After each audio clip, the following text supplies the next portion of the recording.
8h30 sur Al-Oula, bonsoir et bienvenue dans ce journal, dans l'actualité de ce dimanche. Focus sur le hub de médecine de précision, un écosystème de pointe installé au cœur du CHU Mohamed VI de Rabat.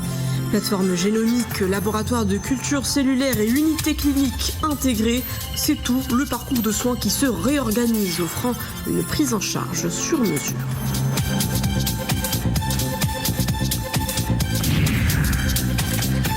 La culture du cannabis, une filière économique qui progresse et gagne du terrain. À Chefchaouen, les agriculteurs bénéficient d'un accompagnement pour garantir des ventes sûres et encadrées.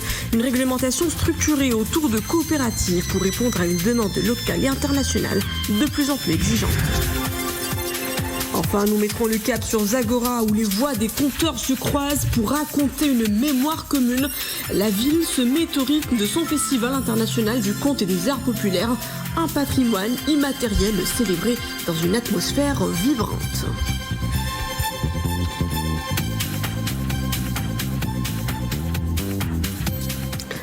À la une de cette édition, cette avancée chirurgicale majeure à Rabat, des prothèses articulaires posées avec une précision inégalée. Il s'agit de la toute première démonstration de chirurgie orthopédique robotisée du royaume. Réalisée par la Fondation Mohamed VI des sciences et de la santé, une phase clinique est attendue dès octobre 2026. Une innovation médicale positionnant le Maroc comme pionnier en Afrique dans ce domaine. Cette avancée s'inscrit pleinement dans les hautes orientations royales en faveur de la modernisation du système de santé national et l'intégration des technologies de pointe au service des patients marocains.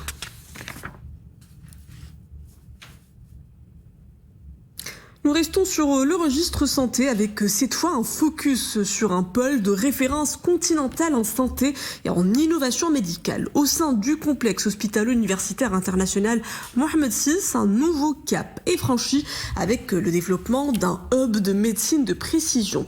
Soutenu par la Fondation Mohamed VI des sciences et de la santé, ce centre de pointe combine soins personnalisés, recherche avancée et technologie de dernière génération. Une médecine qui change d'échelle, plus prédictive, plus efficace et surtout mieux adaptée à chaque patient.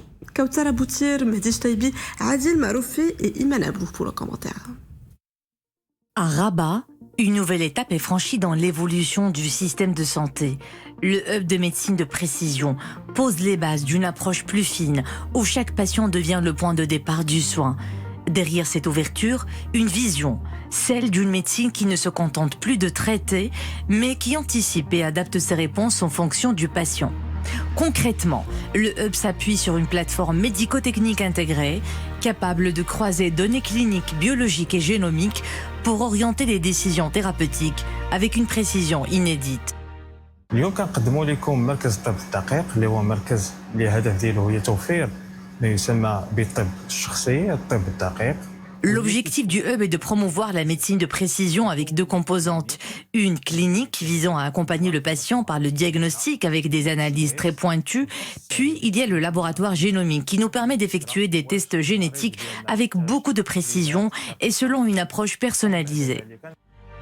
Ce changement d'échelle repose sur l'intégration de technologies avancées. Du diagnostic initial jusqu'au suivi du post-traitement, l'ensemble du parcours de soins est repensé pour gagner en pertinence. المختبر ديالنا كيخدم في مجال التشخيص الجيني والطب الدقيق. Notre laboratoire est chargé de poser le diagnostic génomique. Nous disposons des dernières technologies en termes d'analyse de l'ADN. Ces analyses nous donnent des informations précises sur les causes de la maladie et aident le médecin traitant à prendre les décisions thérapeutiques adaptées aux patients. Ancré dans l'écosystème du Centre Mohamed VI de la recherche et de l'innovation, le hub devient la zone de convergence entre recherche fondamentale et pratique clinique. Une passerelle essentielle pour accélérer le passage de la découverte scientifique à son application réelle auprès des patients. Comme tous les dimanches, le décryptage de l'actualité de la semaine en compagnie de notre consultant, le politologue et professeur de droit Moustapha Srimi nous rejoint en direct. Bonsoir. Bonsoir. Alors la semaine qui s'achève a été dense sur le front diplomatique porté sur le terrain par cette tournée de Nasser Bourita dans plusieurs capitales européennes et au Royaume-Uni. Après Vienne et Londres, le ministre des Affaires étrangères s'est rendu à Berne. À l'agenda, une intensification des partenariats stratégiques du Maroc avec ses alliés du Nord. Cela doublé d'une parfaite entente politique vis-à-vis de l'intégrité territoriale du Royaume. Autre signal fort, professeur, qui vient conforter cette dynamique diplomatique, le retrait hondurien de la reconnaissance de la pseudo-raste. Quelle lecture faites-vous de ces basculements diplomatiques structurels en faveur du Maroc ?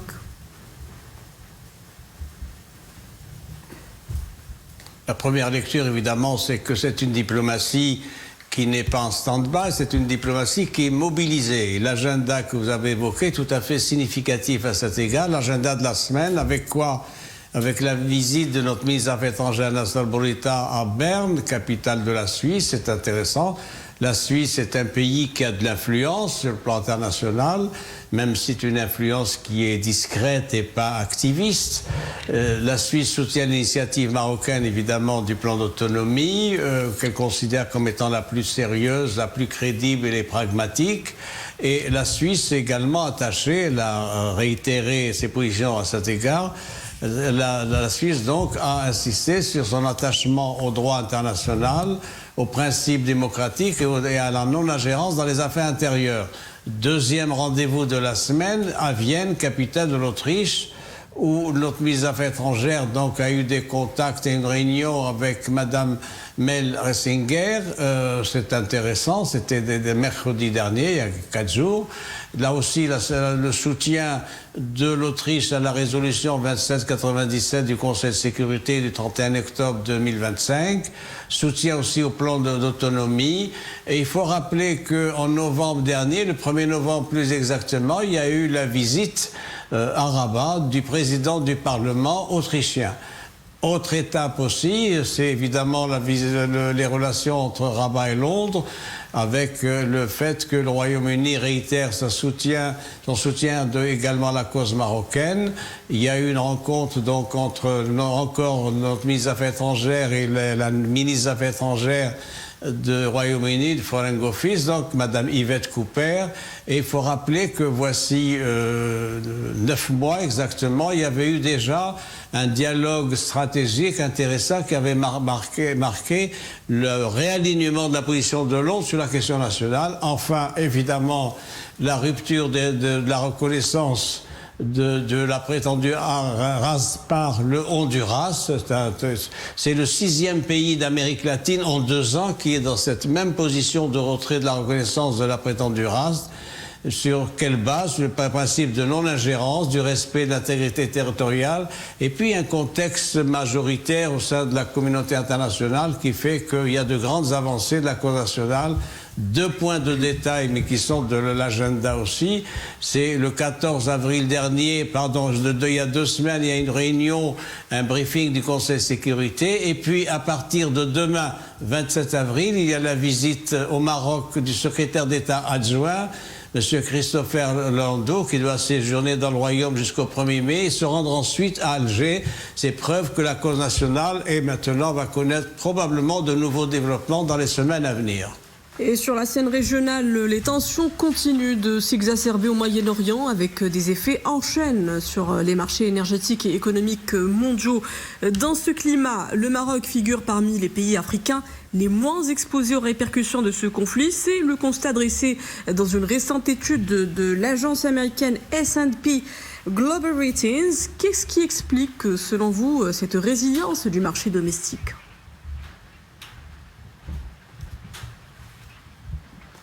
Première observation, tout le monde est impacté évidemment par la situation actuelle de la guerre donc israélo-américaine contre l'Iran au Moyen-Orient.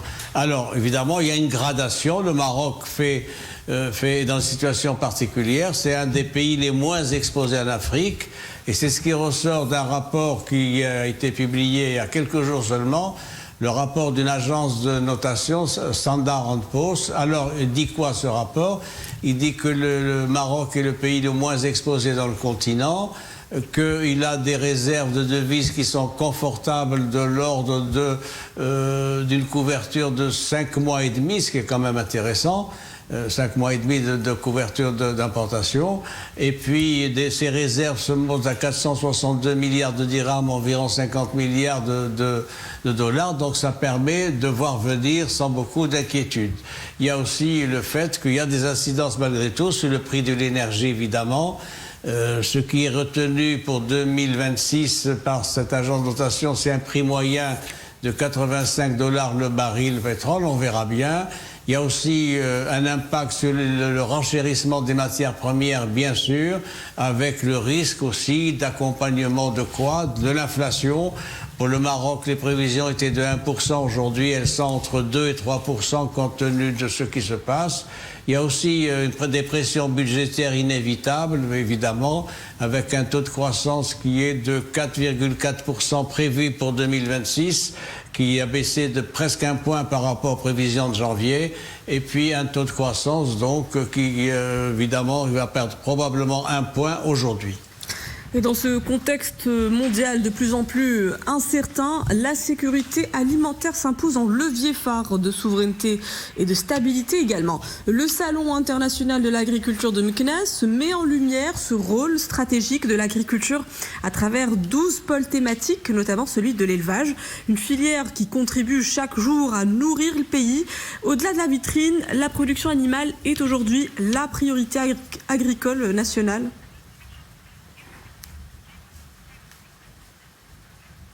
Tout à fait, vous avez raison de le souligner, c'est un grand salon que le SIAM de Meknès, qui a ouvert ses portes il y a quelques jours et qui finit donc dans une semaine à peu près.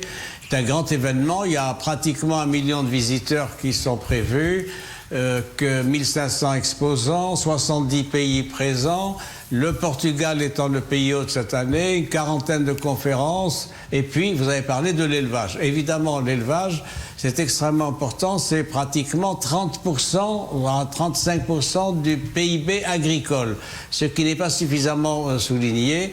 Alors, la priorité donnée à l'élevage dans le cadre de ce SIAM, donc 2026, c'est quoi? C'est que l'élevage a un impact économique et stratégique important. C'est un accélérateur d'investissement, c'est également l'occasion de mettre sur pied et de consolider des partenariats publics-privés. C'est aussi le problème des exportations agricoles qui est posé, et puis aussi le fait qu'il y a une diplomatie agricole qui n'est pas suffisamment mise en valeur et qui maintenant a ses lettres de noblesse, avec une plateforme de coopération sud-sud, avec également une présence de la FAO, un impact territorial dans la région de Fès-Meknès-Sou, et puis l'élevage aussi, c'est une vitrine génétique et également de promotion des races, les races locales et les races importées. Également, c'est un vecteur de modernisation de la filière avec, par exemple, des techniques d'insémination artificielle, une alimentation animale optimisée, une digitalisation de l'élevage, et puis pour finir, des enjeux. Des enjeux, ça permet de faire face et de trouver les formules appropriées à la sécheresse, au coût des aliments, sur certaines années, et puis de mettre fin, partiellement en tout cas, à une dépendance par rapport aux importations. C'est le problème du renforcement de la souveraineté alimentaire, et sur ce plan-là, l'élevage, il a une grande place dans ce domaine. Je vous remercie, professeur Moustapha Sremi, pour tous ces éclairages. Et on enchaîne avec ce nouveau segment agricole, cet autre segment agricole qui connaît une expansion fulgurante au Maroc. La production du cannabis, un produit dont l'usage licite à des fins médicales, pharmaceutiques et industrielles a été légalisé en 2022. Sur le terrain, ce sont des milliers d'agriculteurs à s'activer dans le cadre de cette filière encadrée et strictement réglementée. Regardez ce reportage tourné à Al-Hoceima à Chefchaouen où cette culture longtemps marginalisée s'inscrit dans une économie tournée vers l'export. Lounja Ben Smaïn. Dans les champs près d'El Hoceima, la culture de cannabis s'étend sur les superficies. De plus en plus d'agriculteurs s'engagent dans cette filière économique prometteuse, structurée autour de coopératives et sous la supervision de l'Agence nationale de réglementation des activités relatives au cannabis. Selon cette dernière, ils étaient plus de 4000 agriculteurs en 2025 pour une superficie récoltée de 3141 hectares. J'ai aimé l'idée de ce projet. C'est une carrière professionnelle qui ferait rêver beaucoup de jeunes. C'est pour ça qu'on a créé une coopérative de production en 2025 et les choses se sont bien passées. Ensuite, on a créé une coopérative de transformation. C'est un bon projet qui préserve les droits des agriculteurs et des coopératives. La culture du cannabis est devenue un véritable levier de développement local. À Chefchaouen, Abdelmjid et Karim travaillent en toute confiance avec l'appui des autorités. Comme les autres agriculteurs, ils bénéficient aujourd'hui d'un accompagnement pour garantir les bonnes pratiques. Ici, les ventes sont encadrées par des contrats. Tout cela grâce à une réglementation claire qui a modernisé leur métier. Nous avons des contrats avec les entreprises. Notre collaboration est fructueuse et basée sur la confiance. On se réunit régulièrement avec les entreprises locales et internationales et aussi avec l'agence de réglementation.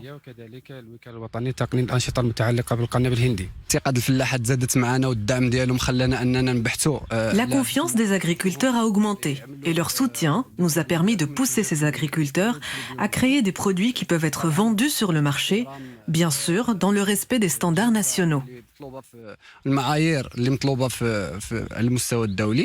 Pour les agriculteurs, le changement est palpable, car ils sont accompagnés à chaque étape. Entre rigueur, savoir-faire et soutien des acteurs compétents, la culture du cannabis se structure durablement. Toutes les conditions sont réunies pour garantir des produits conformes aux exigences du marché national et même aux standards internationaux pour un usage thérapeutique et industriel. Aujourd'hui, 141 produits de cannabis médical sont disponibles sur le marché. Il s'agit de compléments alimentaires, de produits cosmétiques et de médicaments, selon l'Agence de réglementation des activités relatives au cannabis. Ouvrons la page monde. Donald Trump, de nouveau visé par une tentative d'assassinat. Des tirs ont été entendus dans la nuit d'hier dans un hôtel à Washington où se tenait le dîner des correspondants de la Maison-Blanche. Le président américain a été évacué immédiatement en urgence et le suspect a pu être appréhendé sans avoir fait de blessés. L'incident n'est pas sans rappeler la tentative d'assassinat survenue en 2024 contre le républicain.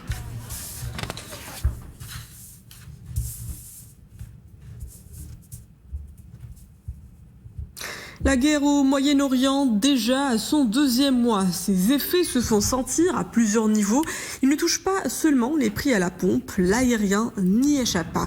Le secteur traverse une zone de forte turbulence. En première ligne, la flambée du kérosène vendu à 1 700 € la tonne contre seulement 750 avant la guerre. Un choc direct pour les compagnies aériennes qui ont dû augmenter les tarifs des billets d'avion. Conséquence, les annulations de réservation ont bondi à plus de 50% pour le Moyen-Orient, laissant les avions cloués au sol.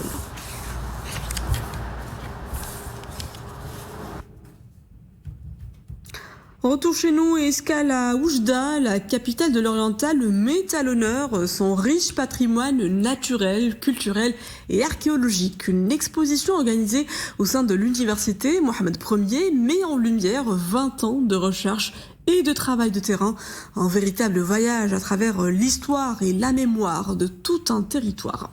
Rachid Latabi, Mohamed Blaoui avec Zakaria Moukin-Billah et Mohamed Jabri. Ces spécimens de dinosaures représentent des espèces qui ont vécu dans l'Oriental il y a plus d'1 million d'années. Le point de départ a été la découverte de fossiles dans la localité de Tindrara, dans la province de Fiqig. Cette découverte archéologique réalisée par des chercheurs de l'université Mohamed Ier d'Oujda a donné lieu à cette exposition. Objectif, rapprocher la recherche scientifique du grand public en dévoilant la richesse archéologique de la région de l'Oriental. Ces recherches doivent beaucoup aux nomades de Bni Ghil qui nous ont aidés à découvrir ces fossiles. Cela est dû à leur mode de vie et au contact qu'ils ont avec la nature et à leur connaissance de la région. L'étude s'est d'abord focalisée sur les coquilles d'œufs découverts en 2012 et publiées en 2013, ainsi que les traces de pas de dinosaures, des spécimens d'un type nouveau dans la région. L'exposition présente quelques spécimens du riche patrimoine naturel de la région de l'Oriental. Parmi les pièces exposées, des gravures rupestres datant de 4000 à 6000 ans, ainsi que certains fossiles dont l'âge dépasse les 80 millions d'années. L'Oriental est une région très riche sur le plan archéologique et culturel, ainsi qu'en ce qui concerne les trésors naturels qu'elle recèle. Cette exposition est une opportunité d'accueillir les citoyens pour leur montrer des découvertes effectuées dans cette région. Fruit de près de 20 ans de recherche et de travaux, cette exposition est une vitrine pour la recherche scientifique, en particulier dans les domaines de l'archéologie et de la paléontologie. Cap à présent sur Zagora, la ville se transforme en scène à ciel ouvert. Paroles, musique et danse rythment l'atmosphère à l'occasion de la 11e édition du Festival international du conte et des arts populaires. Une parade grandiose se déploie sous les yeux d'un public conquis, porté par des artistes, des funambules et des troupes venues du Maroc et de l'étranger. Hasna Moussaoui, Mohamed Archid et Maria Ouad. À la lueur du crépuscule, Zagora se mue en véritable songe d'une nuit de printemps. Dans les rues, une parade gigantesque défile, avec des artistes, des funambules et toute une pléthore de troupes folkloriques. Tous ensemble, ils célèbrent la richesse du patrimoine immatériel et la fraternité à l'occasion de la 11e édition du Festival international du conte et des arts populaires.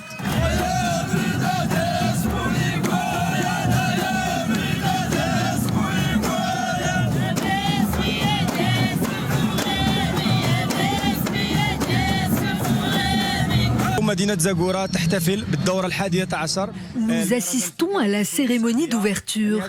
À cette occasion, la ville est en fête. 400 artistes, dont certaines troupes sont venues expressément de l'étranger. Ils ont pris tous part à la parade. Les rues se sont animées et la musique et la danse ont illuminé la ville.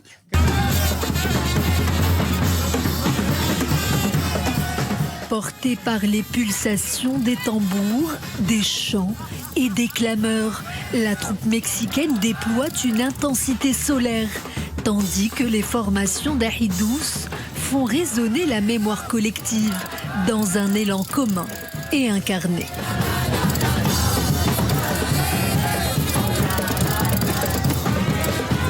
Nosotros somos Mestiza México. Hello, we are very happy to be part of the festival. It's the first time in Morocco and c'est la première fois que l'on se produit au Maroc dans un tel festival et je n'ai jamais vu une ambiance pareille. Il y a une énergie unique au monde, c'est incroyable. Je suis venue accompagnée de ma troupe d'Ahidous pour promouvoir la richesse de notre patrimoine culturel. Et ce qui m'a le plus touchée durant ce défilé, c'est l'osmose que j'ai ressentie avec le public. Il était une fois le Festival international du conte et des arts populaires de Zagora. Un festival où le réel se mute en merveilleux, où les histoires prennent corps, là où les voix font naître des mondes imaginaires, aussi fascinants que mystérieux.